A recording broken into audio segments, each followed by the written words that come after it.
every day I wake up to a feast.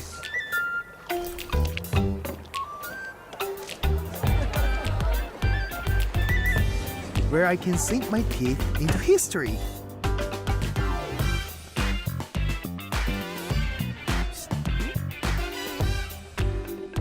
Or shock my taste buds with something new.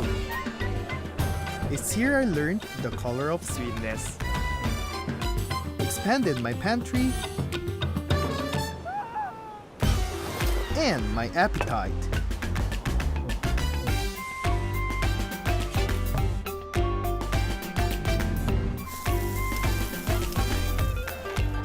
Every next bite only leaves you hungry for more.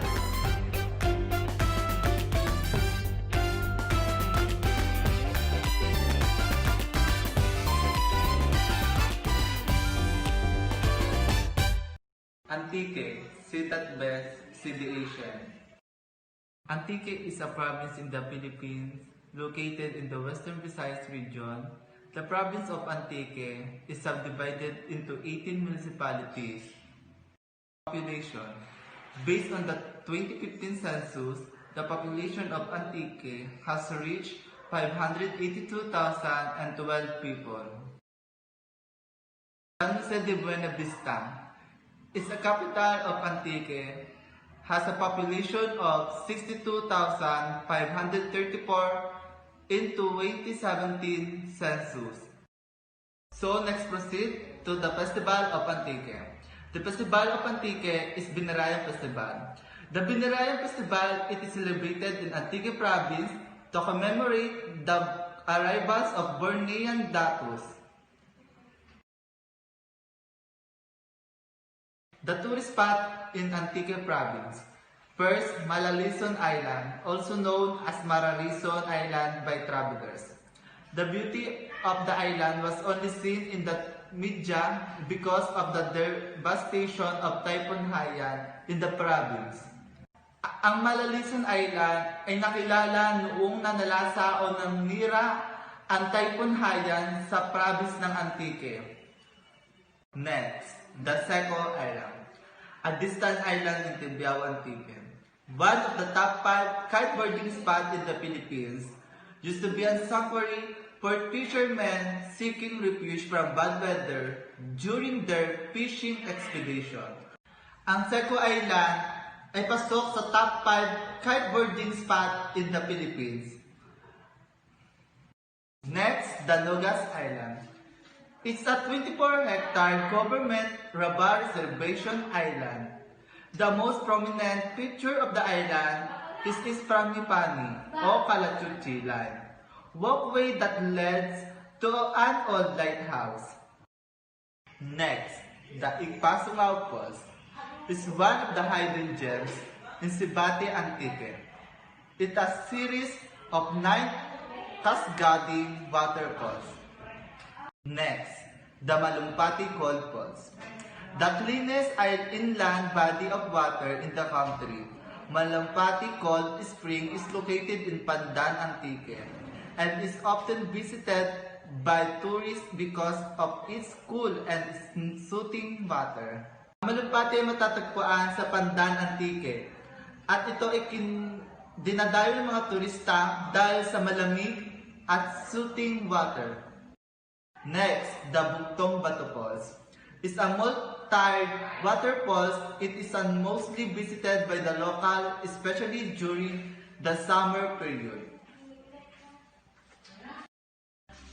Ang kayak-in ay designed to blend with the environment. Kayak-in is an adventure camp that offers rustic bamboo hut accommodation along Tibiao River, Antique. The native huts are made of crushed bamboo, each which a garden bathroom and a large walk-like bath for two that is heated by fire. Tibiao Fish Spa. Likened to a fish pedicure, fish spa involves bathers dipping their feet into a full-filled fish that nibble away dead skin to leave feet clean, soft, and smooth. Next, the Bugang River. is a river situated in Panay Island of the Philippines. It is located in town of Pandan Antique, which is noted for its distinction as the cleanest inland body of water in the country. Next, the Antique rice terraces remain undiscovered for the longest time. A cluster of rice terraces spread in a combined area of 600 hectares has been preserved by the Erayo. Let's proceed to the famous delicacies in Antique. Bandi, the food that Antiqueños love to eat.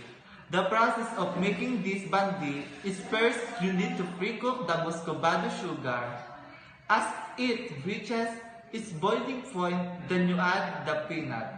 Mix it well, then place it a flat surface, then let it cool it when it's still warm. Ang bandi dito ay parang panutya sa atin. Next, the igos. It's a food that is being wrapped in the leaves of coconut. Usually, the rice mixture is peeled. Kalamay hati. It's a native delicacy that is found in Antique. It is a mixture of coconut milk, brown sugar, and ground sticky rice. Next, the butong-butong. It is a delicacy from Antique. The main ingredient in this delicacy is a muscovado sugar. Good day everyone. I am Joy Matera, reporting of Region 6, Guimaras. Educational background. Graduate of Information Communication Technology in Lemer Senior High School.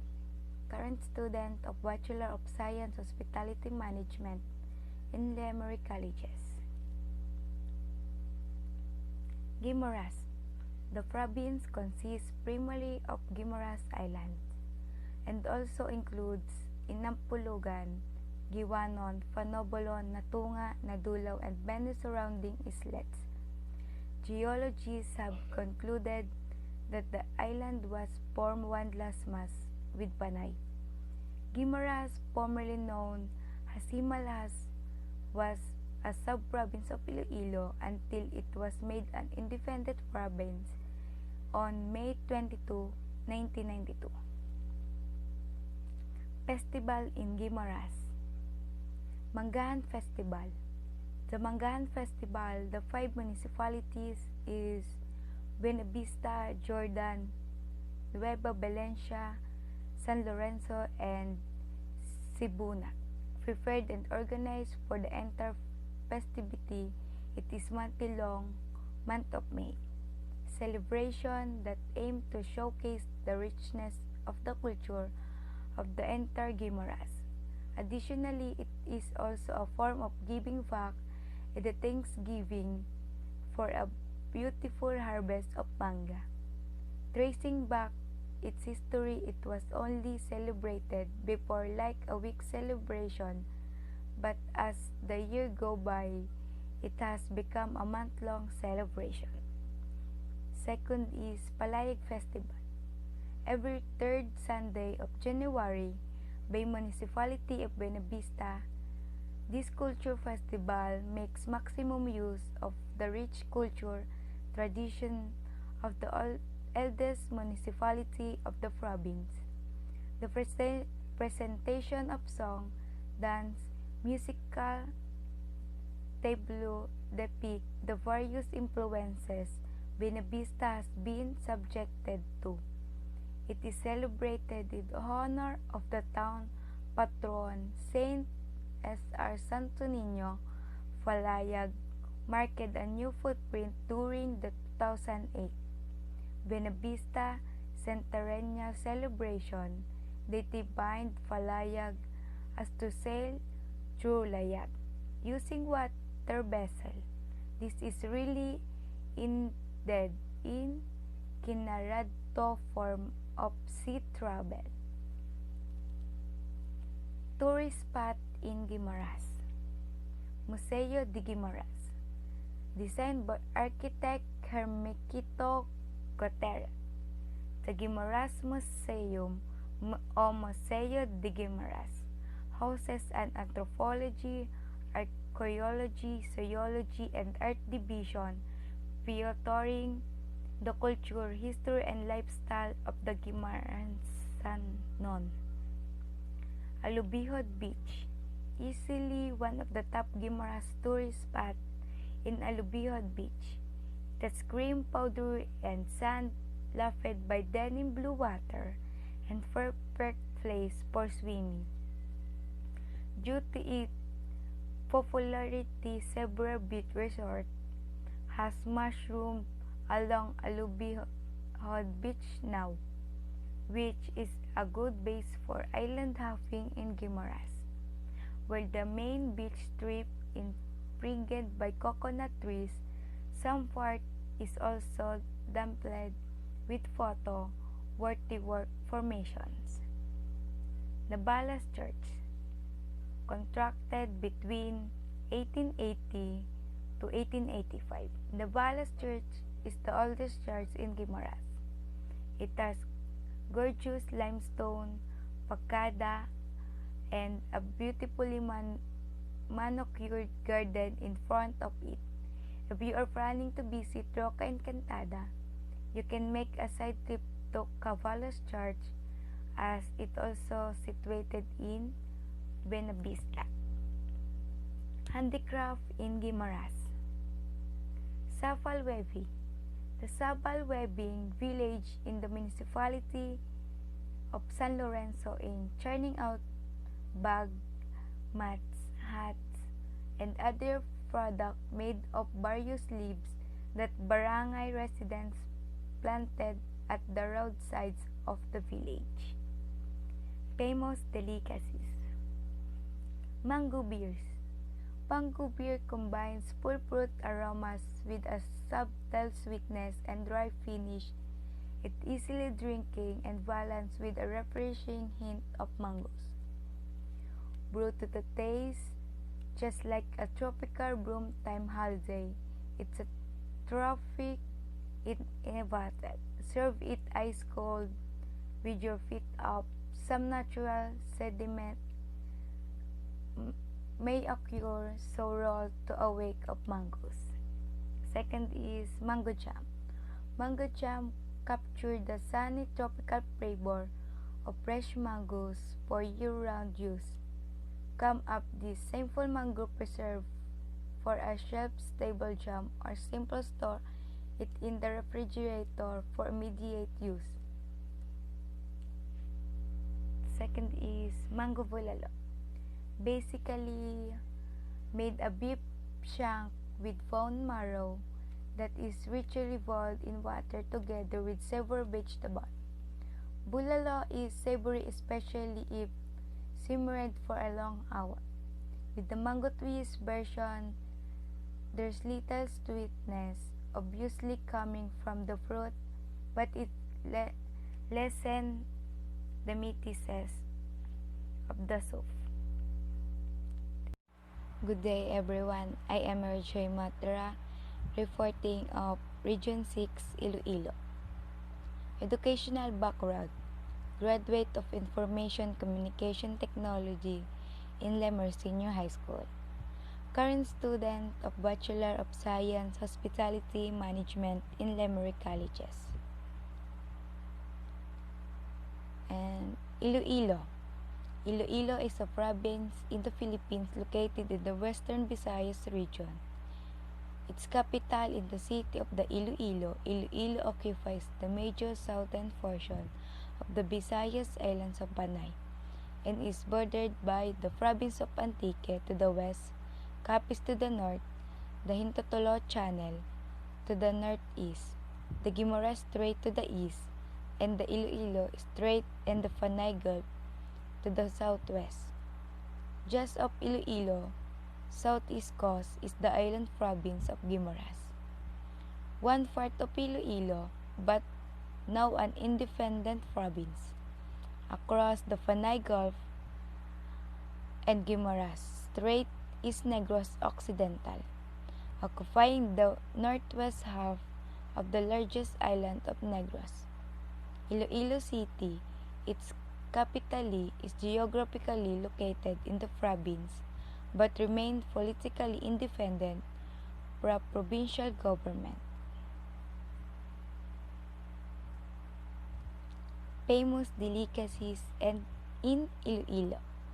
First is Iloilo most popular culinary contribution, sbachoy, serving of egg noodles called Mickey, topped with generous amount of fried garlic, crunched chicharron, scallions, slivers of pork meat, intestine, and liver, and for the finishing touch of spoonful of bone marrow. We also love the extra serving of soup, fried garlic, and chicharron. Best fared with sweet puto, its cholesterol laden nightmare but quiet to treat every now and then. Second is talaba. When visiting Iloilo, eating talaba is definitely a must. The creamy, milky treat is one to not miss. The oysters are cooked, parboiled, steamed to make them easier to open. Good quality oysters have a fresh taste and smell and are very fat and succulent. Ilonggos prepared to pair this with the iconic spicy vinegar sinamak that sometimes mixed with soy sauce and calamansi. It's a savory creamy treat with generous amount of cheese, fried garlic on top. And last is pancit molo. Pancit molo is a soup dish made of meat-filled dumpling with shredded chicken and very savory thick broth.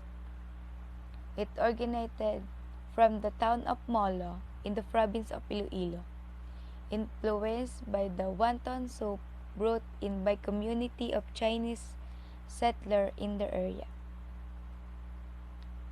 Festival in Iloilo. First is Dinagyang Festival. The Dinagyang Festival is a religious culture festival in Iloilo City, Philippines, held on the fourth Sunday of January. Dinagyang was also voted as the best tourist event 3 times in a row among any other festival in the Philippines. It's also the most awarded festival in the country because of its legacy, popularity, and innovation. It received an honor and regarded as world classic festival, voted as the queen of all festival in the Philippines. Next is Binanog Festival. The Binanog Festival is a yearly festival that happens from January 10 to 16 in Labunao, Iloilo. This event is done in honor of the infant Jesus. It's a celebration that features several activities, dance ritual, performance, and competitions that add fun and color to the festival, attractive crowds of locals and tourists for a week-long merriment. The dance consists of 3 forms. One is the binugad, which is the immediate part, the inagong sayaw-sayaw, which is the celebratory dance, and the last part is the nagmay, a courtship dance. This is ritual dance are made more dynamic with the dancer brightly colored costume and lively beat. And last is Kasadyahan Festival. The Kasadyahan Festival is a cultural dance parade and contest held on Saturday before the anti-competition of the Dinayag Festival. It is participated in by the municipalities and local government units and school on Western Visayas. It has become a major culture event that has a soul of its own, completely distinct from that of anti-based performance. It focuses on celebrating the goodness of the Creator for the bounties given the Western Visayas through the grand dancing parade filled with color and grace. Tourist spots in Iloilo. First is Jaro Cathedral. The Jaro Cathedral is one of Iloilo's oldest churches with a long, colorful history. Also known as the Church of Saint Elizabeth of Hungary and National Shrine of Our Lady of the Candles. Local lovingly called it merrily as Jaro Cathedral. It first started as small parish back in 1587. As the year went by, it became the cathedral, and today it is the national shrine that serves at the Roman Catholic Archdiocese of Jaro. Next is Miyago Church. The Miyago Church along Suleta Avenue in Miyago is probably the most visually appealing, age-old church in the province of Iloilo, also known as the Church of Saint Thomas of Villanova. Its construction was completed in 1797. It is also famous for the detailed artist sculptures that adorn its facade, showcasing as a unique mix of Spanish, Muslim, and Chinese tradition influence and elements. The image of the town patron Saint Thomas of Villanueva can be seen above its ornate wooden doors. Museo de Iloilo. The museum too is small. That's a lot to offer. It has a wide array of Panay culture, heritage from weaponries and armories during the Filipino-Spanish War in the 80s to Stone Age potteries and traded potteries from China and Thailand, sculpture in the Spanish era, jar and ceramics during the Japanese invasion, fossils and jewelries, parts of a British sunken ship and war remnants are also good find inside the museum. In addition, they have a selection of priceless sculpture bits and pieces, such as relics and modern religious image of saints and old churches, depicting the unwavering Panayon religious spirits. Handicraft in Iloilo.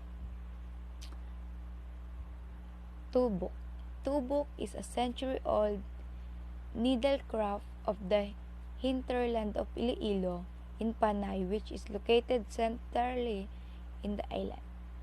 These artisanal techniques are coming from tribal groups of Kalinog and Labuna, who lived originally in the uplands known as the Bukidnons or Ilonggo, from the mountain, or we say in our vernacular, the bukid.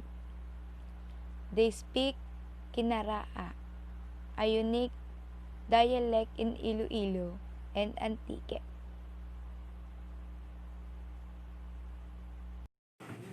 Good day everyone. My name is Charles Andrew M. Villa, reporter of Region 6, Province of Aklan. Educational background. Graduate of Accountancy Business Management in Swiss Montessori School Incorporation. Current student of Lemery Colleges, taking Bachelor of Science in Hospitality Management. Table of Contents. Logos, maps, and estimated population. Tourist attractions, popular delicacies. May papakita po akong video guys. Wait lang po.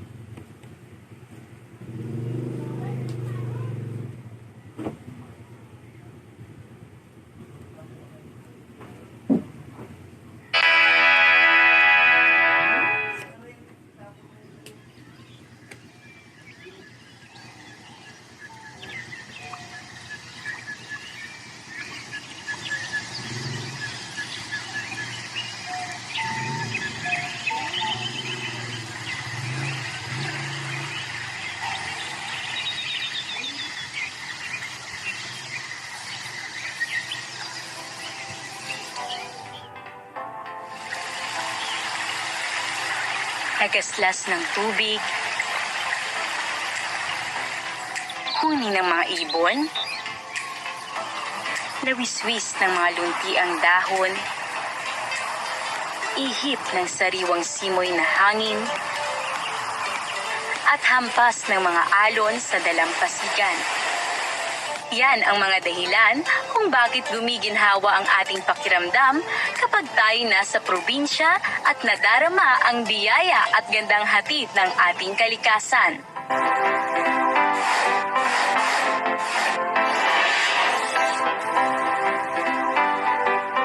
Kapag binanggit ang aklan, ang agad pumapasok sa isipan ng karamihan ay ang Boracay Island.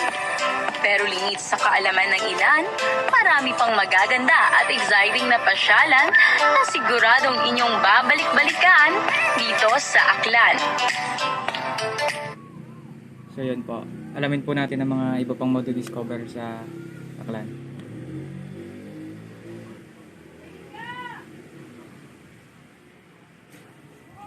Aklan, the youngest of 4 provinces of Panay Island, is situated at the centermost part of the Philippine archipelago. It is bounded by the northwest by the Sulu Sea, on the northwest by the Sibuyan Sea, on the west by the province of Antique, and on the south by the province of Capiz. It has total land of area of 1,818.9 square kilometers. Ito po guys yung yung logo ng Aklan at saka po ng map. Ito po yung po. Nabanggit ko po kanina ng mga location po ng gaano po kalayo sa mga sulusi po.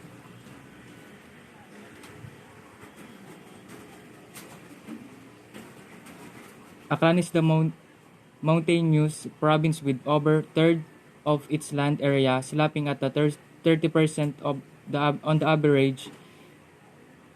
It is still one of the few provinces in the country to maintain a total sum 709 hectares of virgin forest. Mountain ranges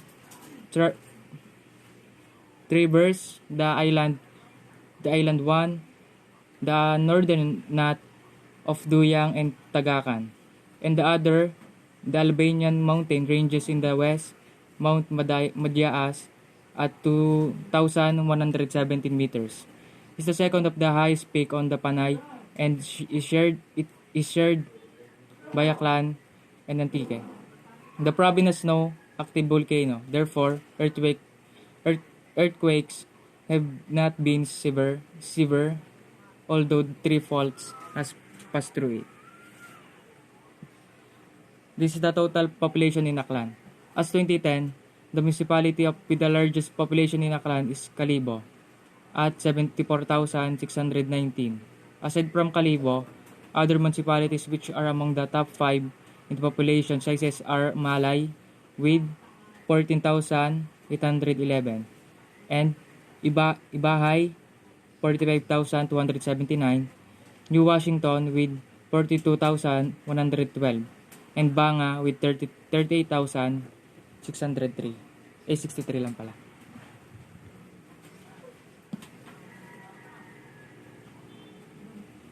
The Visayans speak mainly Ilonggo, but they can also speak with understand Tagalog and English. Aklan, also known as Aklan, is Austronesian language of Visayan subgroup spoken by the Aklanon people in the province of Aklan on the island of Panay in the Philippines. Political profile. Eastern Visayas is composed of 6 provinces, namely Negros Occidental, Aklan, Capiz, Antique, and the newly created island province of Guimaras. This is the famous delicacies in Aklan. Marami rin po siya. Ang isa po sa pinakasikat po ay achara. Achara, also spelled achara or atsara, is a pickle made from grated unripe papaya, popular in the Philippines. This dish is often served as a side dish for fried or grilled foods such as pork barbecue. Next is fish kinilaw. It's a Mardi Gras-like festival featuring street dancers whose exposed skin has been colored black and garb been colored for costumes. Inuburang manok, one of the signature native dish in Aklan, which consists of simple ingredients such as native chicken, banana pit, coconut milk, or adding seasonings. Festival in Aklan. The Ati-Atihan is a Philippine festival held annually in January in honor of Santo Niño, Holy Child, or Infant Jesus. In several towns of the province of Aklan, Panay Island is the biggest. Celebration is held during the third Sunday of January in the town of Calibo, the province's capital. Ati-Atihan Festival, dubbed as the mother of all Philippine festivals, the Ati-Atihan Festival is widely known not just in the Philippines but across the world. Ati-Atihan Festival, meaning is to be like Atis or Atas, Aklan province's natives.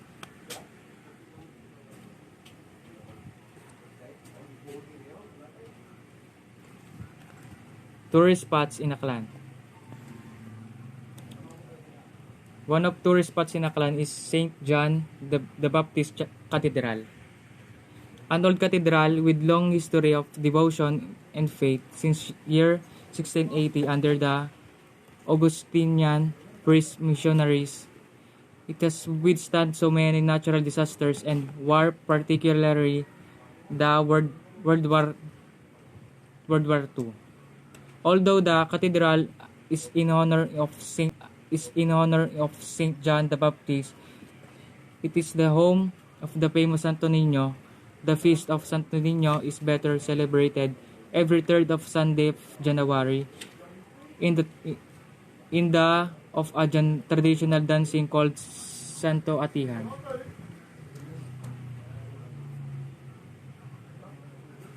Next is Boracay Island, one of the top beaches in the Philippines. It's blessed with a long stretch of powdery white sand beach called White Beach. These are clear and azure waters, a stunning sunset, and more. The island doesn't fall short on adventures and activities for people of all ages.